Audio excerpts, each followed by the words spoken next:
எம்ஜிஆர் கட்சி ஆரம்பித்தப்போ தெரியும், எல்லாருக்குமே தெரியும். திராவிட கழகத்தில் முரண்பாடு ஏற்பட்டு கலைஞரிடம் கட்சியோட கணக்கு கேட்டு என்ன இதனுடைய கணக்கு சொல்லுங்கள் நீங்கள்னும்போது அதில் ஏற்பட்ட ஒரு முரண்பாடில் இவர் தனியாக வந்து அண்ணா திராவிட முன்னேற்ற கழகம் அப்படின்ற ஒரு கட்சி ஆரம்பித்த போது அப்போது வந்த ஒரு விஷயம் என்னென்னா, எம்ஜிஆருக்கு சினிமா நடிகர்கள் மத்தியில் பெரிய ஆதரவுலாம் இருக்காது, அதெல்லாம் இருக்காது. அவரை வந்து ஒரு நடிகராக மட்டும்தான் பார்க்குறாங்க.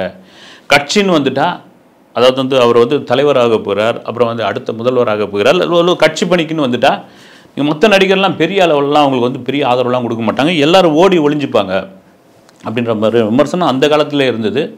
அப்போது வந்து பல நடிகர்கள் வந்து எம்ஜிஆருக்கு வந்து ஆதரவாக வந்து நின்னாங்க. அதன் பிறகு அவர்கள்லாம் பயனடைந்தார்கள். எம்ஜிஆர் வளர்ந்து முதல்வர் ஆன பிறகு நிறைய பேர் அதனால் பயனடைந்தார்கள். அது எம்ஜிஆர் அந்த நன்றி கடனை மனசில் வச்சுருந்து அவங்களுக்கெல்லாம் வந்து எவ்வளோ உதவி பண்ணியிருக்காரு. ஏன்னா அந்த நேரத்தில் வந்து பயந்து போய் சில பேர்லாம் ஓடி போனது உண்டு. சில பேர் எம்ஜிஆருடைய ஃபோன்லாம் எடுக்காதவங்களாம் லேண்ட்லைனை தூக்கிலாம் வெளியே வச்சவங்களாம் உண்டுன்னு சொல்லுவாங்க. வந்து இது எதுக்கு சொல்ல வரேன்னா, இப்போ விஜய் வந்து கட்சி ஆரம்பிச்சிட்டார், தமிழக வெற்றி கழகம் டிவிக்கு. இந்த கட்சியில் இணைவதற்காக பல நடிகர்கள் இல்லை சில நடிகர்கள் ரொம்ப ஆர்வம் காட்டிக்கிட்டு இருக்காங்க அப்படின்னு அந்த லிஸ்ட்டு நம்ம அப்படியே படித்த போது நமக்கு ஒரு நண்பர் அமைச்சார், பேர் சொல்ல விரும்பலை இப்போதைக்கு. பார்த்தீங்கன்னா என்னடான்னு பார்த்தீங்கன்னா எல்லாம் வந்து அக்கா பொக்கா சில்லற ஆக்டர்ஸ் தான், வந்து பெரிய ஆளெலாம் கிடையாது. அதில் ஒருத்தர் 2 பேர் இருக்காங்க. இந்த லிஸ்ட்டு படித்தவொடனே பார்த்தவொடனே எனக்கு என்ன தோணுச்சுன்னா, வந்து இவர்கள் உண்மையாகவே பார்த்து விஜய்க்கு உதவி பண்ணுறதுக்காக போன மாதிரியோ அல்லது வந்து டிவிகேவை இவர்கள் வளர்க்க போகிறாங்க, நாம் சேர்ந்து வந்து இதை வளர்ப்போம், இல்லைனா வந்து விஜய் அண்ணா நீங்கள் எங்கெங்கெல்லாம் போகிறீங்களோ அங்கெல்லாம் நாங்கள் வந்து பிரச்சாரத்துக்கு வரோம், ஒருவேளை நீங்கள் 2026 ஒருவேளைன்னா 2026இல் நீங்கள் தேர்தல் பிரச்சாரம் நடக்கும் பொழுது நீங்கள் வந்து எங்களை வந்து நட்சத்திர பேச்சாளர்களாக அனுப்பினால் நாங்கள் ஒவ்வொரு மேடையாக போய் பேசுவோம் அப்படின்னு அந்த லெவலில் இவங்க வந்து அதுக்காக இவங்க வந்து ஒரு பிட்டை போட்டிருக்காங்களா ஒன்றும் தெரியல, உறுதியாக தெரியல. இப்படிலாம் இவங்க ஆர்வமாக இருக்காங்க. விஜய்க்கு வந்து ஒரு தகவல் அனுப்பப்பட்டுள்ளது, ஒரு தூது அனுப்பப்பட்டுள்ளது, எங்களெல்லாம் கட்சியில் சேர்த்துங்க அப்படின்னு ஒரு லிஸ்ட்டை பார்த்தீங்கன்னா அதெல்லாம் கிடையாது. அவர்களில் ஒரு சில நான் பேர் சொல்ல விரும்பல, சொல்கிறேருங்க, அதுக்கான காலம் வரும். எல்லாம் வந்து சுயநல கூட்டங்கள், எல்லாம் சுயநலவாதிகள். வந்து இது விஜய்க்கு நல்லாவே தெரியும். அவ்வளோ சீக்கிரம் விஜயெல்லாம் சேர்த்துக்க மாட்டார். வந்து ஏன்னா அவருக்கு பின்னாடி இந்த கட்சி ஆரம்பிக்கிறதுலாம் சாதாரண விஷயங்கள். இன்றைய காலகட்டங்களில் ஒரு கட்சியை கொண்டு வந்து நிறுத்தி அதுக்கு வந்து ஒரு பெரிய செலவு பண்ணி அதுக்கு ஒரு மாநாடு, அப்புறம் பொதுக்கூட்டம், அது இது தொடர்ச்சியாக வந்து மீட்டிங்கு இப்படியா நடத்திட்டு இருக்கும்போது அது யானை கட்டி தீனி போடுற கதை தான். வந்து நீங்கள் ஒரு கட்சி அவ்வளோ சீக்கிரம் நடத்தவே முடியாது. அதை தான் வந்து புஷி ஆனந்த் கூட ஒரு நடந்த கூட்டத்தில் சொல்லியிருந்தார். வந்து முதல்ல தலைவர் சொன்னது என்னென்னா, முதல்ல உங்கள் குடும்பத்தை பாருங்கள், அதுக்கப்புறம் சம்பாதிக்கும் தொகையில் 1% 2% கட்சிக்கு வந்து நிதியாக கொடுங்கன்னு போகிற போக்கில் சொல்லிட்டு போயிட்டார். அந்தளவுக்கு நிதி தேவைப்படும் ஒரு கட்சினா. சரி, விஜய் ஆரம்பிச்சிருக்காரு இந்த கட்சியில், இவர்களெல்லாம் ஆர்வமாக இருக்காங்க, ஒரு லிஸ்ட்டு, இவர்களெல்லாம் விஜய் சேர்த்துப்பார், சத்தியமாக சேர்த்துக்க மாட்டார். எல்லாம் வந்து அவர் இது விஜய்க்கு தெரியும். இல்லை விஜய்க்கு பின்னாடி இருக்கிறவங்க, பின்னாடி மீன் வந்து இந்த சில மூத்த ஐஏஎஸ் அதிகாரிகள், அப்புறம் வந்து சில கட்சி தலைவர்கள்லாம், பழம்பெரும் அரசியல்வாதிகள்லாம் இருக்காங்கன்னு சொல்கிறாங்க. அவங்களாம் தம்பி இவங்கெல்லாம் அப்படியே ஓரங்கட்டி நிறுத்துங்கன்னுவாங்க. ஏன்னா அந்த பேர்லாம் பார்த்த பிறகு சில பேர்லாம் பார்த்தேன் நான். வந்து ஐயோ 50 ரூபாய்க்கு உதவி பண்ணிவிட்டு 50 லட்சத்துக்கு வந்து விளம்பரம் தேடக்கூடிய ஆட்கள்லாம் உள்ளே இருந்தாங்க. இந்த நேரத்தில் விஜயகாந்தை பற்றி அவசியம் சொல்லி ஆகணும். ஏன்னா விஜயகாந்த் இதே போல் தான் கட்சி ஆரம்பித்த போது நீங்கள் நடிகர்கள் லெவல்களில் வந்து நிறைய பேர் வந்து நடிகைகள்லாம் விஜயகாந்துக்கு பெரும் ஆதரவு கொடுப்பார்கள், இல்லை ஓரளவுக்கு ஆதரவு கொடுப்பாங்கன்னு பார்த்தீங்கன்னா பல பேர் தெரிச்சு ஓடிட்டாங்க. இதுதான் உண்மை. இன்றைக்கி வந்து விஜயகாந்த் இறந்த பிறகு வந்து ஒவ்வொருத்தராக வந்து விஜய் என்ன பண்ணார் தெரியுமா, விஜய் அதை என்ன பண்ணார் தெரியுமான்னு ஒவ்வொருத்தராக சொல்லியிருக்காங்க. இப்போ தியாகுலேருந்து அப்புறம் வாகை சந்திரசேகர், இப்படியா ஒவ்வொருத்தராக சொல்லிக்கிட்டே போகலாம். இவர்கள்லாம் ஒவ்வொரு கட்சியில் இருந்தவங்க. வந்து விஜயகாந்த் ஆரம்பித்த போது இவங்கெல்லாம் கேலி பேசினவர்கள், மேடையில் விஜயகாந்தை விமர்சனம் செய்தவர்கள் நிறைய பேர் இருக்காங்க.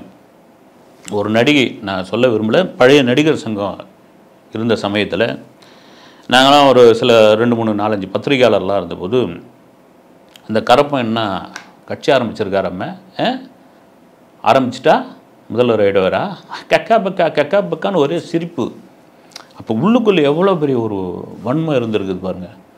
நான் இதையெல்லாம் உடைச்சிட்டு ஒரு விஜயகாந்த்ன்ற ஒரு ஆளுமை, ஒரு தேமுதிகன்ற ஒரு கட்சி கடைசி வரைக்கும் மக்கள் வந்து கேப்டன் சொல்கிற அளவுக்கு வந்து கொண்டு வந்து அதை நிறுத்தி இப்போ அந்த கட்சி வந்து ஒரு முக்கியமான கவனத்திற்குள்ளான ஒரு கட்சியாக இருக்குன்னா அதற்கு காரணம் அதான். எதுக்கு சொல்ல வரேன்னா, விஜயகாந்த் ஆரம்பிக்கிறது, ஏன்னா விஜயகாந்த் கட்சி ஆரம்பிக்கிறதுக்கு முன்னாடி ஒரு நடிகர் சங்க தலைவராக, இல்லை நடிகர்களுடைய பிரச்சனைக்காக முதல்ல போய் நின்றவராக, அப்படி பார்த்தீங்கன்னா விஜயகாந்த் அப்படி புகழ்ந்து தள்ளவங்களாம் உண்டு.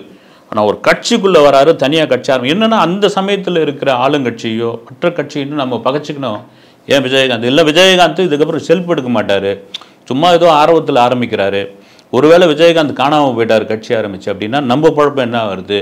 அதனால் அன்றைய சமயத்தில் இருக்கிற ஆளுங்கட்சியோ அல்லது வலுவான எதிர்கட்சியோ, அதாவது திமுகவே அதிமுகவே நாம் ஏன் பகச்சிக்கணும் அப்படின்றதுக்காக திருச்சி ஓடினவங்க தான் அதிகம். அதன் பிறகு அவர் ஜெயித்த பிறகு நடிகர் அருண் பாண்டியனை எம்எல்ஏ மாற்றினார். அப்புறம் எம்எல்ஏ ஆக்கினார். எம்எல்ஏ ஆன பிறகு அவங்களாம் கட்சி விட்டு ஓட ஆரம்பித்தாங்க. அந்த எம்எல்ஏ ஆனது கூட ஒரு கதை உண்டு. வந்து தேவன் படத்தில் வந்து அருண் பாண்டியனுக்காக விஜயகாந்த் வந்து கேமியோ ரோல் ஒன்று பண்ணி கொடுத்துருப்பார். வந்து அது காரணம் என்னென்னா, விஜயகாந்தோடைய ஒரு படம் பேர் எனக்கு தெரியல, தென் மாவட்டத்தில் அது எடுக்கும் பொழுது அந்த யூனிட்டுக்குள்ளே ஒரு பிரச்சனையாகி அந்த பிரச்சனை வந்து ஜாதி பிரச்சனையாக மாறி அது ஒரு பெரிய கலவரமாக நடக்கிற ஒரு சூழ்நிலை வந்தப்போ அந்த சமயத்தில் அருண் பாண்டியனிடம் அந்த விஷயத்தை விஜயகாந்த் சொல்லி அவர் உள்ளே இறங்கி தலையிட்டு அதை கொஞ்சம் அப்படியே சைலண்ட் ஆகி முடிச்சு விட்டார். அது பெரிய அளவில் கொண்டு போகாமல் அதை ரைட் ஓகே அப்படின்னு முடிச்சு அது சுமூகமாக அந்த படப்பிடிப்புலாம் முடிஞ்சு ரிலீஸ்லாம் ஆகிடுச்சு. அந்த நன்றி கடனுக்கு அந்த தேவன் படம் வந்து அருண் பாண்டியனுடைய சொந்த படம். அதில் வந்து விஜயகாந்த் வந்து சம்பளமே வாங்காமல் நடிச்சு கொடுத்தாரு. வந்து அப்புறமா வந்து கட்சிக்குள்ளே அருண் பாண்டியன் சேர்ந்தார், எம்எல்ஏ ஆனார். அப்புறம் சில பேர்லாம் கட்சியை விட்டு போனாங்க. இப்போ நாம் சொல்ல வரது என்னென்னா, இந்த விஜயகாந்தோடைய சம்பவம் இதை வந்து கண்டிப்பாக விஜய்க்கு தெரிஞ்சிருக்கு இல்லைங்களா? அதனால் இந்த லிஸ்ட்டு இப்போ இருக்காங்க இல்லையா, என்ன டிவிகேல சேர்த்துங்க நாங்கள் ரெடியாக இருக்குன்னு சொன்னால் விஜய் உடனே சேர்த்துப்பாருன்னா கண்டிப்பாக வாய்ப்பே இல்லை. இதுக்கு இன்னொரு சமீபத்திய உதாரணம் சொல்லணும்னா விஜயபிரபாகரன் விருதுநகர் தொகுதியில் நின்னார். வந்து ஒரு தனி மனிதனாக ஒரு இளைஞனாக போராடினாப்புல. எந்த ஆர்டிஸ்ட் நீங்கள் பிரச்சாரத்துக்கு போனீங்க, எந்த நடிகர் வந்து விஜயகாந்த் இறந்தப்போ அந்த சமாதி முன்னாடி கதறி எழுதிங்க, வீட்டில் போய் அந்த மாலையை போட்டு வந்து பிறண்டு உருண்டிங்க, இந்த வீடியோ பேசி செல்ஃபி வீடியோ பேசி ஒவ்வொரு இதுவாக சொல்லிகிட்டு இருந்தீங்க. அப்புறம் தம்பி சண்முக பாண்டியனை நான் தான் அறிமுகப்படுத்துவேன், நீ தான் அறிமுகப்படுத்துவேன், சண்முக பாண்டியனை கை தூக்கி நான் தான் விடுவேன், என் படத்தில் தான் சண்முக பாண்டியனுக்கு வந்து ஒரு பெரிய எதிர்காலம் இருக்குதுன்னு சொன்னீங்க. நீங்கள் சொன்னவர்கள் விஜயபிரபாகரன் விருதுநகர் தொகுதியில் நின்னார் இல்லைங்களா? ஒரே ஒரு நாள் போய் நீங்கள் ஒரு பிரச்சாரம் பண்ணீங்களா? நீங்கள் ஒரு நாள் வேணாங்க, அரை நாள் போய் பண்ணீங்களா? நீங்கள் பயம் தானே காரணம். வந்து அப்புறமா வெளியே வந்து கேப்டன் அதை பண்ணார், கேப்டன் இது பண்ணார், கேப்டன் வந்து வல்லல், கேப்டன் எங்களுக்கு வந்து இந்த பஞ்சாயத்தை முடிச்சு கொடுத்தாரு, அவர் இல்லைன்னா எப்படின்னு நீலி கண்ணீர் வடித்தீர்களே. இது எந்த விதத்தில்? இதையெல்லாம் விஜய் கவனிச்சுக்கிட்டு இருக்கார். கண்டிப்பாக தெரியும். தன்னுடைய சக நடிகர்கள் எல்லாரையும் நான் சொல்லலானது, குறிப்பாக சக நடிகர்கள் இவங்கெல்லாம் எப்படியாப்பட்டவர்கள் அப்படின்னு நான் அந்த ஒரு லிஸ்ட்டை நான் சொல்கிறேன். நான் அதில் பார்த்தப்போ பார்த்தீங்கன்னா காமெடியாக இருந்தது. வந்து அந்த பேர்லாம் வந்து நமக்கே காமெடியாக இருக்குன்னா விஜய்லாம் எப்படி நினச்சிருப்பார்? வந்து ஒருவேளை அவருக்கு அந்த கண்ணில் போய் ஒரு 10 பேர் இருந்தாங்க அதில் வந்து நடிகர்கள்னு, அதெல்லாம் பார்த்துருந்தாருன்னா கசைக்கு அந்த இது வந்து தூக்கி போட்டு அடுத்த வேலை பாருங்கன்னு சொல்லியிருப்பார். அதனால் என்னென்னா, டிவிக்கே ஒரு தனி பெரும்பான்மை கட்சியாக யாருடைய சப்போர்ட்டும் இல்லாமல், யாருடைய சப்போர்ட்டும்னா இந்த மாதிரி நடிகர்கள் சும்மா இல்லாமல் விஜய் அப்படின்ற ஒரு தனி மனிதனுக்காக அந்த கட்சி வளர வேண்டும். தேர்தல் சமயத்திலோ எதிர்காலத்திலேயோ சீமானுடன் ஒரு கூட்டணி வைத்தால் அந்த கட்சிக்கு ஒரு பலமாக மாறும் என்பதில் எந்த மாற்று கருத்தும் இல்லை. 2026 ரொம்ப தூரம் இல்லை, அது வெகு விரைவில் இருக்குது. ஓகே, விஜயோடைய அந்த டிவிக்குடைய செயல்பாடுகள் என்னன்னு பார்ப்போம். யார் யார் உள்ளே வராங்க, யார் யார் வெளியே போகிறாங்க, யார் யார் வந்து விஜய் ஏற்றுக்கிறாரு ஏற்றுக்க மாட்டார் அப்படின்ட்டு நாம் அறிந்து கொள்வோம். நன்றி.